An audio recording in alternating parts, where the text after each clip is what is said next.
Hello बच्चों, let's read this question. The question is which of the following is not true? And the options are thermosetting plastics are bad conductors of heat and electricity. Thermoplastics are good conductors of heat and electricity.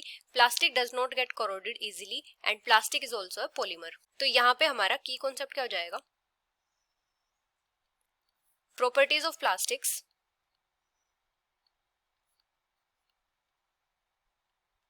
and their types.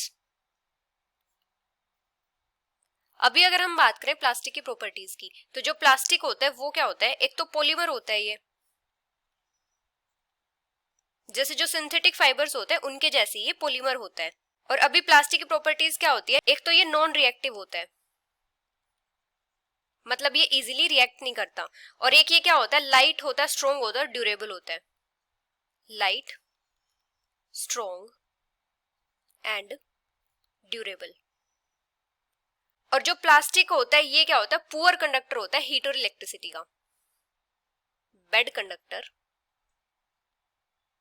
Of heat and electricity.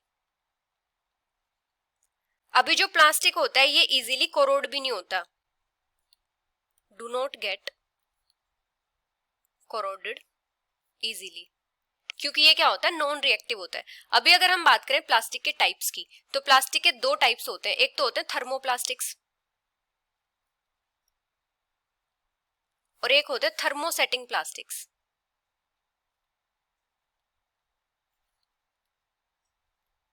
और इनमें difference क्या होता है? जो thermoplastics होते हैं इनको जब हम हीट करते हैं तो ये रीशेप हो जाते हैं, ये मोल्ड हो जाते हैं, मतलब हीटिंग के टाइम पे ये सॉफ्ट हो जाते हैं, becomes softened and can be molded on heating। मतलब हम इनको रीशेप कर सकते हैं इजीली, रीशेप्ड इजीली। लेकिन जो थर्मोसेटिंग होते हैं ये हीट करने पे सॉफ्ट नहीं होते, कांट बी सॉफ्टन्ड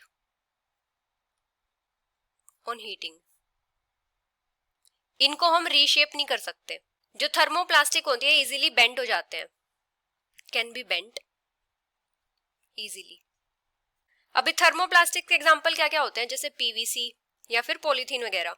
और थर्मोसेटिंग के एग्जांपल्स क्या होते हैं? जैसे बेकेलाइट वगैरह। और ये दोनों ही क्या होते हैं? बेड कंडक्टर होते हैं हीट और इलेक्ट्रिसिटी का। तो यहाँ पे फर्स्ट स्टेटमेंट क्या है? Thermosetting plastics are bad conductors of heat and electricity, तो ये स्टेटमेंट तो करेक्ट है। सेकंड है thermoplastics are good conductors of heat and electricity, ये इनकरेक्ट है, क्योंकि जो प्लास्टिक्स होते हैं वो सारे के सारे ही बेड कंडक्टर होते हैं हीट और इलेक्ट्रिसिटी का। थर्ड है plastic does not get corroded easily, तो ये स्टेटमेंट भी करेक्ट है। फोर्थ है प्लास्टिक इज अ पॉलीमर, ये स्टेटमेंट भी करेक्ट है। तो यहाँ पे इनकरेक्ट कौन सी हो जाएगी? Second. So the final answer is option B. Hope you understood it well. Best of luck.